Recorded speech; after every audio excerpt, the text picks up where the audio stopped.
welcome back to Matt's Movie Nights, the show where I show movies and we talk about them. Last time we did a triple feature of... Well, we did a triple feature of thematically similar movies. I guess the overlapping thing in all of these is Islam. Makes an appearance in all three of these films. Sure, it's an Islamic horror triple feature. Starting with A Girl Walks Home Alone at Night, a very fascinating indie film from 2014. It's about a vampire girl who lives in Iran, and she skateboards around and turns people and bites people, drinks people's blood, kills people. The movie starts with her killing like this drug dealer, presumably for being a drug dealer, and she kills a few other people, some like rapists and stuff. All mostly bad people, honestly. The film it's set in Iran, but it is an American film. I believe it was all filmed in California, if I'm not mistaken. The film is in Persian, which is what they speak in Iran. Although I'm pretty sure it was written in English and then translated to Persian. Maybe I'm wrong about that, but I think I remember hearing that somewhere. So it's not an Iranian film, despite looking a lot like an Iranian film. Like it kind of works thematically. Like this film thematically makes more sense if it's a foreign film. I think they do some things that you would expect to see more in foreign films than you would from an American film. I think people are going to have an easier time accepting this film if they think it's foreign, even if it isn't. Because to some extent, yeah, this feels like it could be an Iranian film. It could be a foreign film, from the Middle East. But at the same time, there's stuff in this movie that you're like, yeah, but you couldn't get away with this in Iran. You couldn't make this film in Iran. You wouldn't be allowed to show some of this stuff. There's, nudity and drug use and people getting killed. This film would not be allowed to be shown in Iran. It's a pretty enjoyable movie. I could see some people saying it's too slow. It is a fairly slow film. I think it works. I think, people will say like, oh, slow burn, and I'm like, this is not a slow burn. This is just slow. This, I think, has the burn going for it. Because there's stuff happening, right? Even if it's not all right on screen, even if it's not all right here in front of you, there's stuff happening in this movie. This is directed by Annalili Amirpour. I hope I'm saying that close to correctly. Annalili Amirpour. It's a female director. I don't know why, but horror has a lot more female directors than most genres. I guess maybe it's an easy genre to break into? An easier genre to break into? Like, horror movies tend to be pretty cheap to make. Or maybe there's something about horror that just draws women to it. Who knows? But there seem to be more female directors in horror than in other genres. Even like female directors who go into other genres who get their start doing horror movies. So, just an odd thing. Apparently, the director, Annalili Amirpour, is the girl in this movie when she's skateboarding. She's the stunt double for the skateboarding segment. I almost wonder why she didn't just play the main character herself, since the main character seems so similar to her. Maybe she wanted someone younger. But, there's something about, the girl's character design that like really works with a burqa. Like wait, no, burqas are like the real small ones. Hold on, what's just the headdress? She looks real good with the headdress. I think that is an important part of her character design. She wears the headdress, and it's got kind of like a cape attached to it.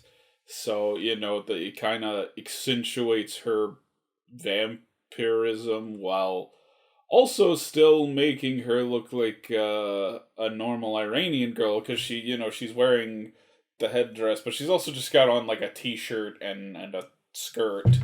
It's like, yeah, this is just like a normal outfit a teenager would wear. So I think it works both as a design for a vampire and as a design for a normal girl who lives in Iran. It's good character design. I liked that. Yeah, I would recommend this film. Maybe not if you're into slower horror, but I'm not really into slower horror myself, and I still enjoyed this. So maybe if you're looking for like a slower horror movie that still will hold your interest, A Girl Walks Home Alone at Night. I think it can do the job. Following up on that, we watched Under the Shadow, a Jordan Qatar co production that also has British money in it. Like, Britain was trying to submit this to the Academy as a foreign language film, even though it wasn't made in Britain nor by British people. It just had British money in it. This is a film set during the Iranian Revolution of like the late 70s, early 80s. I think it was 1980, in fact. I think this takes place in 1980 in Iran during the Iranian Revolution. Um, Revolution, War with Iraq, whatever it was. Maybe I should not be talking about historical events like I know what happened. I'm not familiar with this. I knew things did not used to be the way they were in Iran, and then something happened. The big war happened, and then Iran is what it is today. And so this is a film set during that time period, and it's about this family living in a house, but there's a ghost in the house that's haunting the little girl in this movie. And weirdly, I don't think the ghost is metaphor for anything. Maybe outside of just how scary and disorienting the situation is. Because there are points in this movie where you're not sure if it's like the ghost or the war that's going on outside. So, I suppose it can represent the horror of the situation, but otherwise, I think it is just a ghost within like an otherwise scary time. Like there's an already scary time going on, and then we've added a ghost to it to make it even worse. Um, and I mean, I think that's effective. I don't think it needs to be metaphor for anything. I think it works as just a ghost haunting these people during a really bad time. But I don't think the ghost is like any sort of loss of innocence or like any sort of like helpful protective spirit that would have made the place worth living in, or even like conversely like the spirit of war that's driving people from their homes. Maybe that one a little bit, but I don't know. I think the movie just makes more sense if it's a ghost. I think a straight textual reading of this film is what makes the most sense to me. Just there's a war going on, and also there is a ghost. There were parts of this movie where I'm like, this is like exactly what they would be doing in, say, one of the Conjuring films or something, except like I'm actually invested here. This is a much better movie than any of the Conjuring movies. And I think that's largely down to the characters. I think these characters are interesting to follow. I care about their plight. A lot more than I do most of the characters who appear in Conjuring films.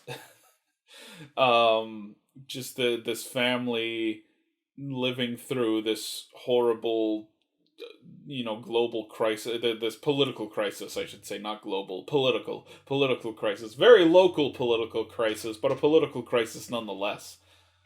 And like the father gets dragged away because he's a doctor, and the woman wants to become a doctor, but because of like the changing political climate, she's not allowed to attend school anymore. Um, and she's left alone with the daughter as everyone is evacuating the building um, because of the war. But she's got to stay behind because her daughter won't leave without her doll. But there's also a fucking ghost messing with them that is really not helping to find the doll and get the fuck out of here situation. It is a movie that saves a lot of its scares till like the third act. It's it's not great pacing. I do think the characters are sort of interesting enough to make up for that. I do enjoy just watching the characters go through this movie. So I think that's fine in this case. It's an enjoyable movie. I enjoy Under the Shadow. I think this is probably the most serious movie I've ever shown for this show. Like, usually I'm showing really weird, crazy shit. This is the most, like... This is the least fun movie I've probably shown, I suppose. Like, even the ones I didn't enjoy as much, I was like, yeah, but it's fun, it's silly. This is not a fun, silly movie. This is a very serious horror film, a horror film that definitely takes itself seriously, but it's still enjoyable. Which I think is rare, if I'm being honest. I think it's pretty rare that a horror movie this serious really captures my attention, but this one did. This one held my attention. I really enjoyed Under the Shadow. I would recommend it for people who are looking for uh, a more interesting character-driven horror film. This is not the usual schlock I talk about on this show. So let's bring it back to what is very much the usual schlock I talk about on this show. Satan's Slave. From 19... I've seen several dates stuck to this. It's 1980... between 1980 and 1982. I've seen several dates stuck to this movie, so I don't actually know when it came out. Not to be confused with the British movie Satan's Slave, which we looked at in an earlier episode. This film is from the Philippines, and it is an Islamic satanic horror movie, which I am all about, man. Because I love satanic horror. I love a good satanic horror film, and I'm like, hey man, Christianity's not the only one with a Satan. Where are all my good, like, Islamic satanic horror films? And here is one. Here is one that I have found, Satan's Slave from 1980 or 1982, depending on whom you ask. I really enjoyed it. I had a lot of fun with this movie. um it's it's not like bonkers off the wall foreign horror the way something like a Chinese ghost story is. It feels pretty straightforward. It feels very much in the vein of like American supernatural horror movies. In fact, you can tell it's very clearly inspired by American supernatural horror movies. I've heard people call this like a Philippine. Wait, this was from the Philippines, right? Or am I way off? It's Indonesia. It's Indonesia. This film is from Indonesia. I think I said the Philippines. Indonesia. People have said this is an Indonesian ripoff of Phantasm. I don't see it. I think they're wrong. This has nothing to do with Phantasm at all. Other than like the main characters are dealing with the death of a relative. That happens in Phantasm. This is nothing like Phantasm. That said, this film does have a weird relationship with American horror because it, on the one hand, is clearly influenced by American horror, while at the same time seemingly condemning American horror. Despite, like, it's a film that is very clearly trying to be like American horror films, but it also treats American horror like the main character of this movie gets really into like American horror films, and there's this suggestion that like that's bringing about these evil spirits, or that the evil spirits are what's causing him to get into American horror. And it's like, oh yeah, that American horror is evil. That's the work of Satan. And it's like, yeah, but also you made a whole movie that's supposed to be just like an American horror film. Is this movie also satanic because it's just like the stuff you're sort of criticizing here? And maybe that is the point. Maybe there's sort of a punk Church of Satan-y vibe to this, where it's like, yeah, horror films are satanic, and so is this one. But I kind of doubt it. I kind of feel like, I don't know, maybe this was just their way of like sneaking it past the censors in Indonesia.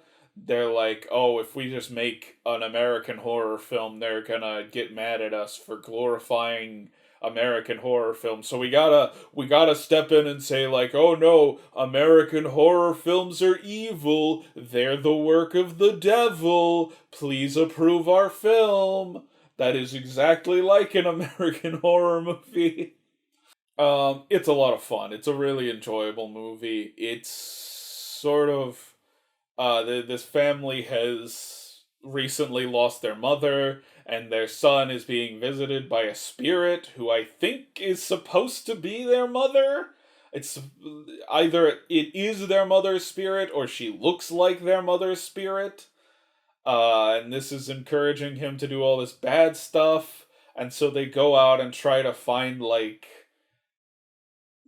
mystics and shamans that can kind of help get rid of uh these like evil spirits, but the evil spirits intervene and kill off anyone who's trying to stop them, until like the very end, when like the whole town comes together in a big mob and fights the evil satanic spirits together. And that's Satan's Slaves. It's very fascinating, very interesting movie. I'm very glad I took the time to watch this one. I liked this better than the British Satan's Slave. And even that one I enjoyed quite a bit. Just this one I feel like was more of a story. There was more to it. Certainly more entertaining in its execution. And maybe I would feel differently if I were like an Indonesian person myself. Maybe this is what every movie is like, and they're like, this is boring and generic. But I've certainly not seen a movie like it. So to that extent, it is fun and novel to me. I had a fun time watching this film. I would like to see more films like it. If if you know of some more like Islamic satanic horror, drop it below. I really want to know about the Islamic take on satanic horror. I guess that's all I have to say about Satan's Slave. I know Shudder did a remake of it pretty recently. I might take a look at that, but I don't expect it to be as good as the original. This was it's an '80s movie for sure. For sure, this is an '80s film. Um, yes, Satan's Slave. I enjoyed it. It's a very entertaining film. I give it my absolute recommendation. All right, last time I asked for your favorite foreign takes on more American monsters. Um, John Cleveland replied with Dagon, a Spanish Lovecraftian horror film. Okay, I guess he was American. Fair enough. I've heard good things about Dagon. I have not watched it. I really would like to. Um, Ape, the South Korean King Kong knockoff that is hilariously bad. Okay, I really want to make a video on Ape because I think Ape is a parody. I'm like, this is clearly meant to be like a comedic film, and I think people are taking it too seriously by calling it like, oh, so bad it's good. I'm like, no, it's a comedy. It's a joke film. And Yeti, Giant of the 20th Century, and a Canadian Italian pseudo King Kong knockoff. I have a copy of Yeti, Giant of the 20th Century. I've been saving it for just the right moment. It will appear on this show. I will show it for this show. So that one's coming. I will show Yeti, Giant of the 20th Century. Maybe I can even pair it up with Ape. That could be a fun pairing. I mean, I suppose a practical answer might be like Train to Busan, a really good foreign zombie movie. But at the same time, like, I don't know, man, like, it just feels like a normal zombie movie. I don't think I even have to qualify it with, like, oh, it's a foreign take on this. No, it's just a zombie movie. I suppose I could say Mighty Peking Man. I love the Chinese version of King Kong with kung fu and like a half naked woman. Brilliant movie. Love it. All right, so first off, some housekeeping.